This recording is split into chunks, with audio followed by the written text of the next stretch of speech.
جو ہے وہ انسان کی بات صحیح ہونے کے لیے ضروری ہے۔ ضروری نہیں کہ انسان علم کے بغیر جو کر رہا ہو وہ صحیح ہے، ضروری نہیں کہ انسان جو عمل کر رہا ہے علم کے بغیر انسان جو کچھ کر رہا ہے وہ صحیح ہے، ضروری نہیں کہ انسان جو کچھ کہہ رہا ہے علم کے بغیر اگر کہہ رہا ہے کہ تو ان کی بات صحیح ہے۔ اسی لیے امام بخاری رحمۃ اللہ علیہ نے کہا کہ کچھ بھی کہنے اور کرنے سے پہلے علم کو حاصل کریں۔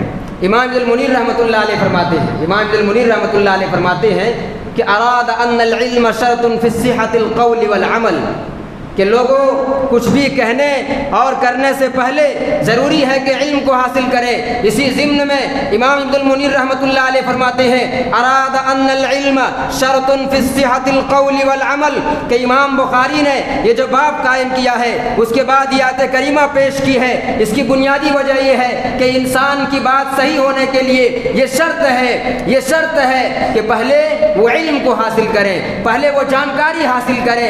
یہ انسان کی بات صحیح ہونے کے لیے بنیادی شرط ہے۔ کیوں؟ انسان جو عمل کر رہا ہے اگر علم کے بغیر عمل کر رہا ہے ضروری نہیں کہ اس کا عمل صحیح ہے، علم کے بغیر اگر کوئی کام کر رہا ہے تو ضروری نہیں کہ اس کا کام وہ بہتر ہے یا صحیح ہے۔ یاد رہے علم کے بغیر نہ انسان کا عمل درست ہو سکتا ہے، نہ انسان کی نیت درست ہو سکتی ہے، نہ انسان کا کام درست ہو سکتا ہے، نہ انسان کے اعمال درست ہو سکتے ہیں۔ اسی لیے امام ابن المنیر رحمۃ اللہ علیہ نے فرمایا اراد ان العلم شرط فی صحۃ القول والعمل، کہ انسان کی بات صحیح ہونے کے لیے جو بنیادی شرط ہے وہ یہ کہ علم کو حاصل کریں۔ علم کو حاصل کیے بغیر آپ عمل نہیں کر سکتے ہیں۔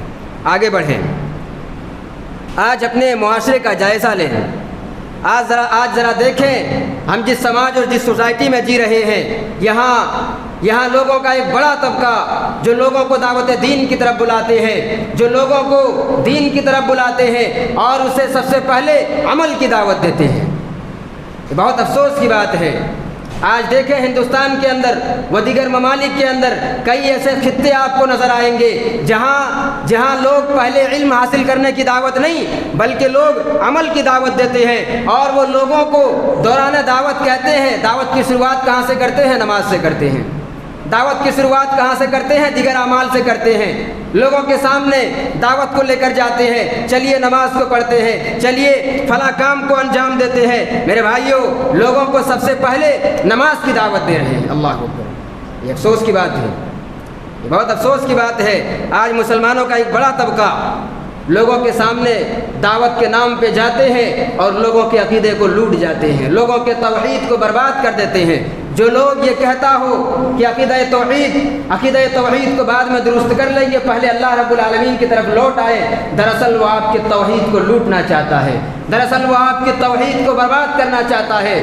جو دین کے نام پر، مصلحت اندیشی کے نام پر، حکمت کے نام پر توحید سے آپ کو دور کرتا ہو، دراصل وہ آپ کے ایمان کو لوٹنا چاہتا ہے، دراصل وہ آپ کے توحید میں خلل پیدا کرنا چاہتا ہے، دراصل وہ آپ کے توحید میں فساد کرنا چاہتا ہے، دراصل وہ آپ کے توحید کو بگاڑنا چاہتا ہے۔ ایسے لوگوں سے ہوشیار رہیں۔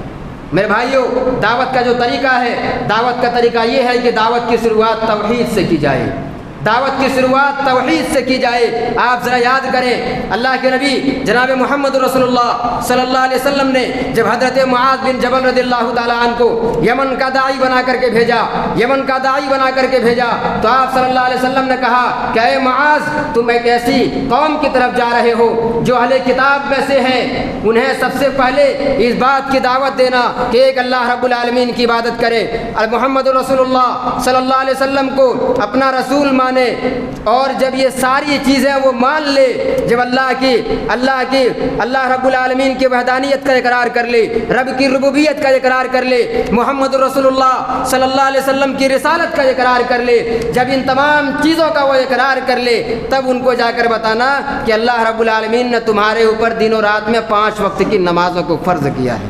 اللہ اکبر، یہ دعوت کا طریقہ ہے۔ اللہ کے نبی نے یہ دعوت کا طریقہ بتایا کہ دعوت کی شروعات توحید سے کی جائے گی۔ اور آج کئی ایسے داعی جو آپ کے سامنے آئیں گے، آپ کو ملیں گے، جو لوگوں سے کہتے ہیں کہ چلیے نماز کو پڑھتے ہیں۔ اسی طرح یاد رہے، اس قسم کی داعی سے اپنے آپ کو محفوظ رکھیں جو توحید کو چھپانا چاہتے ہیں۔ کئی ایسے تنظیمیں ہندوستان میں تو باقاعدہ ایسی تنظیمیں بنی ہے جو تنظیم کے نام پر صحابہ کرام کو صبح شام صحابہ کرام پر تنقید کرتے ہیں، یہ وہ لوگ ہیں جو توحید کو آگے نہیں رکھتے ہیں بلکہ اعمال کو آگے رکھتے ہیں، اور توحید میں دراصل خلل پیدا کرنا چاہتے ہیں۔ میرے بھائیوں آگے بڑھیں، یاد رکھیں کہ امام ابن المنیر رحمۃ اللہ علیہ نے جو کہا کہ بغیر علم کے انسان جو کچھ بھی کہتا ہے اس کا کوئی اعتبار نہیں، اس لیے کہ آپ یاد کریں عبداللہ ابن مسعود رضی اللہ تعالیٰ عنہ، علم حاصل کرنے عمل کرنے سے پہلے علم حاصل کرنا کس قدر ضروری ہے آپ ذرا یاد کریں عبداللہ ابن مسعود رضی اللہ تعالیٰ عنہ کو۔ عبداللہ ابن مسعود رضی اللہ تعالیٰ عنہ نے خطیب بغدادی رحمۃ اللہ علیہ کے اس قول کو عبداللہ ابن مسعود رضی اللہ تعالیٰ عنہ کے اس قول کو خطیب بغدادی نے الجامع لاخلاق الراوی اور اقتداء العلم والعمل میں ذکر کیا ہے۔ عبداللہ ابن مسعود رضی اللہ تعالیٰ عنہ نے بیان کیا تعلموا العلم کہ لوگوں علم کو حاصل کرو، فاذا علمتم فعملوا اور جب علم حاصل ہو جائے تو اس پر عمل کرو۔ اللہ اکبر۔ عبداللہ ابن مسعود رضی اللہ تعالیٰ عنہ کے اس قول پر ذرا غور کریں کہ پہلے کیا کہا، علم کو حاصل کرو، اور جب تم علم کو حاصل کرو تو اس پر عمل کرو۔ پتہ چلا کہ پہلے علم کو حاصل کرنا ہے، اور جب علم کو حاصل کر لیں گے اس کے بعد ہمارے اوپر یہ ذمہ داری عائد ہوتی ہے کہ اس علم پر عمل کریں۔ اللہ اکبر۔ یہ دعوت کا طریقہ ہے اور یہ سلف کا اصول ہے، یہ منہج سلف کا اصول ہے کہ علم حاصل کرنے کے لیے ہمارے لیے ضروری ہے کہ پہلے علم کو حاصل کریں، عمل کرنے سے پہلے علم کو حاصل کریں۔ آپ آگے بڑھیں، امام ابن کثیر رحمۃ اللہ علیہ فرماتے ہیں، اور اس قول کو تفسیر ابن کثیر کے مقدمہ میں ذکر کیا ہے، اور یہ قول ہمارے لیے میزان کی حیثیت رکھتا ہے کہ ہم علم حاصل کرنے میں کس لیول تک پہنچے ہوئے ہیں۔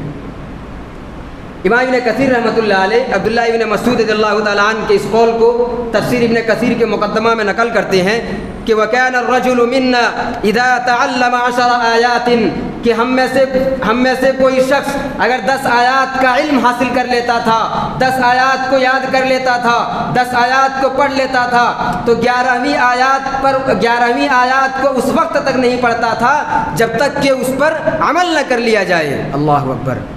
یہ کون کہہ رہے ہیں؟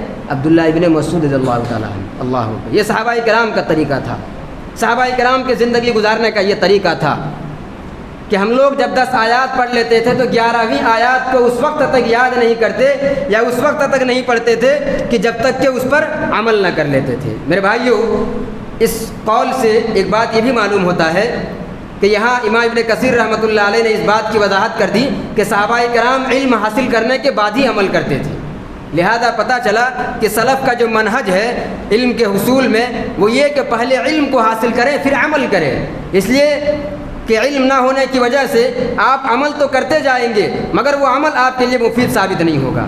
آپ نصارہ کو دیکھ لیں، نصارہ کے یہاں عبادت میں کوئی کمی ہے؟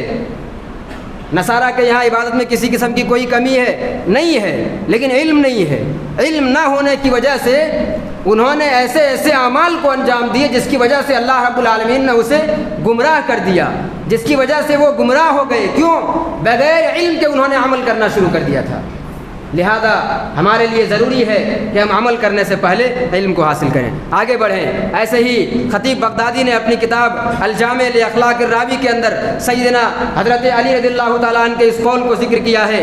سیدنا علی رضی اللہ تعالیٰ عنہ فرماتے ہیں کہ تعلم العلم، علی رضی اللہ تعالیٰ عنہ نے کہا کہ لوگوں علم کو حاصل کرو، علم کو حاصل کرو، اس علم کے ذریعہ تمہاری پہچان ہوگی، اور جب تم علم حاصل کر لو تو اس علم پر عمل کرو۔ کیونکہ اس کے ذریعہ تم بڑے علماء میں شمار کیے جاؤ گے، اس کے ذریعہ تم اہل علم میں شمار کیے جاؤ گے۔ جب تم علم حاصل کرو گے، علم کے مطابق زندگی گزارو گے، تب تم اہل علم میں شمار کیے جاؤ گے۔ اللہ اکبر۔ یہ کون کہہ رہے ہیں؟ حضرت علی رضی اللہ تعالیٰ عنہ۔ یہ ساری دلائل، یہ تمام دلائل ہمیں بتاتے ہیں کہ علم حاصل کرنے، عمل کرنے سے پہلے علم حاصل کریں۔ سلف کا جو اصول ہے حصول علم میں سلف کا جو منہج ہے وہ یہ کہ عمل کرنے سے پہلے علم کو حاصل کریں، مگر افسوس آج ہمارے یہاں علم کا فقدان تو ہے ہی، علم کا فقدان تو پہلے سے ہی ہے، ساتھ ہی پہلے عمل کی دعوت دی جاتی ہے، لوگوں سے کہ آئیں فلاں کام کو انجام دیں، فلاں عبادت کو انجام دیں۔ پہلے علم کی دعوت نہیں دی جاتی ہے، پہلے توحید کی دعوت نہیں دی جاتی ہے، بلکہ اسے براہ راست عبادات کی دعوت دی جاتی ہے۔ میرے بھائیوں، یہ طریقہ درست نہیں ہے۔ ایک انسان جو کلمہ لا الہ الا اللہ کا اقرار کرتا ہے، اگر اسے کلمہ لا الہ الا اللہ کا معنی و مفاہیم کو پہلے نہ سمجھایا جائے، اگر اسے نماز کے لیے بلا رہے ہیں اور نماز کے ارکان، نماز کے واجبات، نماز کے شروط کے متعلق اگر نہیں بتا رہے ہیں تو پھر وہ کس طریقے سے نماز کو ادا کرے گا؟ اس لیے پہلے علم ضروری ہے۔ اگر کسی کو نماز کی دعوت دے رہے ہیں، پہلے نماز کے بارے میں ان کو بتایا جائے۔ اگر کسی کو زکوٰۃ کے بارے میں دعوت دے رہے ہیں، زکوٰۃ کے متعلق بتا رہے ہیں، تو ضروری ہے پہلے ان کو بتایا جائے زکوٰۃ کا طریقہ کیا ہے، زکوٰۃ کے ارکان کیا ہے، زکوٰۃ کے شروط کیا ہے، صدقات و خیرات کے متعلق بتا رہے ہیں، اس بارے میں ان کو تمام چیزوں کے بارے میں ان کو بتایا جائے۔ اس لیے کہ ایک ایمان والے شخص پر ضروری ہے کہ وہ 11 چیزوں کا علم حاصل کیے بغیر اپنی زندگی کو کامیاب نہیں کر سکتا ہے۔ ہر مسلمان پر ضروری ہے کہ 11 چیزوں کو جانے بغیر اپنی زندگی کو کامیاب نہیں کر سکتا۔ وہ 11 چیز کیا ہے؟ 6 ارکان ایمان اور 5 ارکان اسلام۔ یہ 11 چیز ایسی ہے کہ جس پر تفصیلی علم ہمارے لیے ضروری ہے۔ ہم میں کا ہر شخص اس بارے میں جانکاری حاصل کرے، اس کے بغیر ہم منہج سلف کو مکمل طریقے سے اپنا نہیں سکتے ہیں۔ میرے بھائیوں، تو یہ تمام چیزیں اس بات پہ دلالت کرتی ہے کہ حصول علم میں سلف کا جو منہج ہے وہ یہ کہ پہلے علم کو حاصل کریں پھر عمل کریں، یہ پہلا اصول ہے۔ آئیں دوسرا اصول کی طرف چلتے ہیں۔ حصول علم میں سلف کا جو دوسرا اصول ہے وہ یہ کہ علم حاصل کرنے کے لیے علماء کی مجلس کو مضبوطی سے تھامے رکھنا۔ علم کو علماء سے حاصل کیا جائے، ہر ایرے غیرے سے علم کو حاصل نہیں کیا جائے گا، ہر ایک سے علم حاصل نہیں کیا جاتا ہے، بلکہ علم صرف علماء سے حاصل کیا جاتا ہے۔ علماء کی مجلس میں بیٹھ کر علم کو حاصل کیا جاتا ہے، ہر ایرے غیرے سے علم نہیں لیا جائے گا۔ کیوں؟ مثال کے طور پر ایک شخص ڈاکٹر ہے تو ڈاکٹر کا کام مریض کا علاج کرنا ہے۔ اگر کوئی شخص میکینک ہے تو میکینک کا کام ہے گاڑی کو درست کرنا، لہذا میکینک نہ مریض کو درست کر سکتا ہے نہ ڈاکٹر گاڑی کو درست کر سکتا ہے۔ ٹھیک یہی معاملہ دین کا ہے کہ علم صرف علماء سے حاصل کیا جائے، اور علماء سے یہ علم صرف کیوں حاصل کیا جائے؟ امام ابن سیرین رحمۃ اللہ علیہ فرماتے ہیں ان هذا العلم دین فانظروا عمن تاخذون، کہ لوگو بے شک یہ علم دین ہے، لہذا تم غور و فکر کرو کہ اپنا دین کس سے حاصل کر رہے ہو، اپنا دین کس سے سیکھ رہے ہو۔ ہر ایرے غیرے سے علم حاصل نہیں کیا جاتا ہے۔ آج ہندوستان کے اندر، خاص کر بر صغیر کے اندر، نوجوان طبقہ ایسے دعات کو سن رہے ہیں، ایسے علماء کو، ایسے مبلغین کو سن رہے ہیں جن کے سننے کی وجہ سے وہ انکار حدیث کے فتنے میں مبتلا ہو رہے ہیں، وہ خارجیت کی طرف اپنے آپ کو ڈھکیل رہے ہیں، ایسے دعات کو سن رہے ہیں جن کی وجہ سے وہ حدیث کا انکار کر رہے ہیں، جن کی وجہ سے قرآن کی آیات کو سمجھنے کے بجائے مشاجرات صحابہ پہ گفتگو کرتا ہے، صحابہ کرام کی شان میں گستاخی کرتا ہے۔ کیوں؟ ایسے لوگوں کو انہوں نے اپنا رہبر، اپنا رہنما، اپنا اسوہ اور اپنا آئیڈیل بنا رکھا ہے۔ میرے بھائیو، اس منبر رسول سے علی وجہ البصیرہ بڑی ذمہ داری کے ساتھ علی الاعلان اگر چند دعات کا نام بھی ذکر کر دو تو کوئی حرج کی بات نہیں ہے۔ ہمارے پڑوسی ملک میں ایک بہت بڑے عالم دین ہے عبداللہ ناصر رحمانی حفظہ اللہ، اللہ تعالیٰ انہیں سلامت رکھے۔ امام العقیدہ، اگر آپ دروس کو سننے کے شوقین ہیں تو آپ یوٹیوب کے اندر ان کے دروس کو سنیں، کتاب التوحید کے دروس کو۔ نام کیا ہے؟ عبداللہ ناصر رحمانی حفظہ اللہ، بہت بڑے عالم دین ہیں۔ ان کا حالیہ دنوں ایک فتویٰ آیا کہ کسی بھی انسان کے لیے یہ جائز نہیں کہ وہ کسی ایسے عالم کو سنے جن کے عقیدے کا علم ان کو نہیں ہے، یعنی کسی ایسے عالم کو سننا ہمارے لیے جائز نہیں ہے کہ جن کے عقیدے کا ہمیں علم نہ ہو، جن کے منہج کا ہمیں علم نہ ہو۔ اور افسوس آج ہمارے قوم کے نوجوان ایسے علماء اور ایسے دعات اور ایسے مبلغ اور ایسے اسکالر کو سن کر دعوت کے میدان میں اتر رہے ہیں، نہ ان کو ان کے منہج کا پتہ ہے، نہ ان کو ان کے علم کا پتہ ہے، نہ ان کے بارے میں انہیں کسی قسم کی کوئی جانکاری ہے۔ لہذا ایسے لوگوں سے اپنے آپ کو محفوظ رکھیں۔ اور آج خاص کر نوجوان طبقہ انجینئر علی مرزا کے فتنے کا شکار ہے۔ عموماً میں نام نہیں لیتا، مگر یہ وہ شخص ہے، یہ کھلا میں علی وجہ البصیرہ اس منبر رسول سے کہتا ہوں کہ یہ باطنی رافضی ہے، یہ گستاخ صحابہ ہیں۔ آج نوجوان انجینئر علی مرزا کو سن کر اپنے عقائد کو خراب کر رہے ہیں، اپنے دین کو بیچ رہے ہیں، اپنے دین کو برباد کر رہے ہیں، اپنی زندگی کے ہر اس عمل کو برباد کر رہے ہیں جس عمل کے بارے میں اللہ کے نبی جناب محمد رسول اللہ صلی اللہ علیہ وسلم نے لوگوں کو حکم دیا ہے۔ میرے بھائیوں، علی مرزا کا جب میں نے نام لیا ہے تو نام لینے کے ساتھ ہی ساتھ چند چیزوں کو آپ کے سامنے بیان کر دوں۔ علی مرزا وہ ہیں جنہوں نے حضرت امیر معاویہ رضی اللہ تعالیٰ عنہ کے بارے میں کہا کہ اگر مولا علی کے زمانے میں ہوتے تو تلوار لے کر نکل جاتے۔ اللہ اکبر۔ ذرا بتائیں کہ امت کا اس بات پر اجماع ہے کہ الصحابۃ کلھم عدول، کہ صحابہ سب کے سب عادل ہیں۔ اللہ نے کہا رضی اللہ عنہم ورضوا عن، اللہ ان سے راضی ہے، وہ اللہ سے راضی ہے۔ ارے جس ذات سے میرا رب راضی ہو، جس ذات سے میرا رب راضی ہو، پھر دنیا کے کسی انسان کی کیا اوقات کہ اس ذات کے بارے میں اپنی زبان کو کھولے۔ میرے بھائیوں، ایسے دعات سے اپنے آپ کو محفوظ رکھیں، ایسے لوگوں کو ایسے لوگوں سے اپنی ذات کو محفوظ رکھیں۔ یہ بات میں نے اختصار کے ساتھ کہا، اگر تفصیلی ذکر کروں تو کسی جمعے میں انشاءاللہ میں مکمل تفصیل کے ساتھ اس عنوان پر گفتگو کروں گا، اور ایک نہیں سینکڑوں دلائل پیش کرنے کی قدرت رکھتا ہوں الحمدللہ۔ انجینئر علی مرزا کے افکار و نظریات اور ان کے گمراہ عقائد پر ایک نہیں سینکڑوں دلائل پیش کرنے کے لیے تیار ہے۔ فللہ الحمد، کوئی بھی نوجوان آئے اگر کسی کو کسی قسم کا کوئی الجھن ہو، لہذا ایسے لوگوں سے اور ایسے دعات سے اپنے آپ کو محفوظ رکھیں۔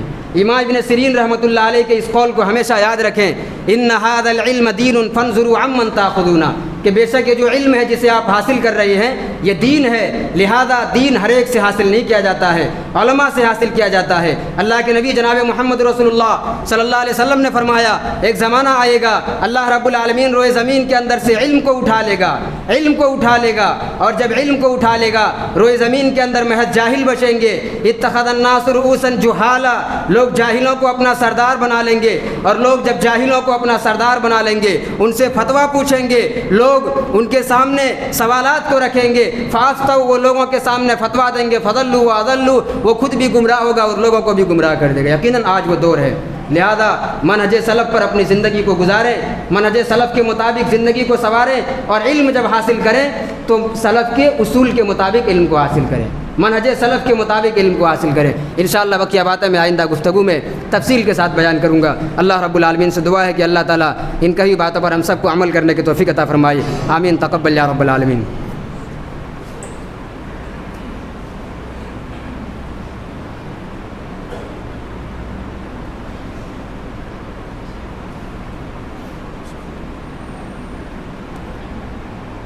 وقل الحمد لله الذي لم يتخذ ولدا ولم يكن له شريك في الملك ولم يكن له ولي من الذل وكبره تكبيرا۔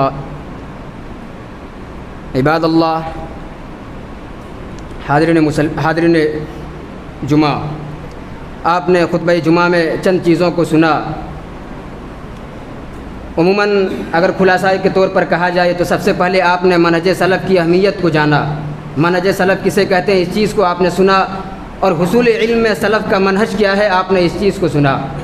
حصول علم میں سلف کا جو منہج ہے وہ پہلا اصول یہ ہے کہ علم کو حاصل کریں، اس سے پہلے عمل کریں، اس سے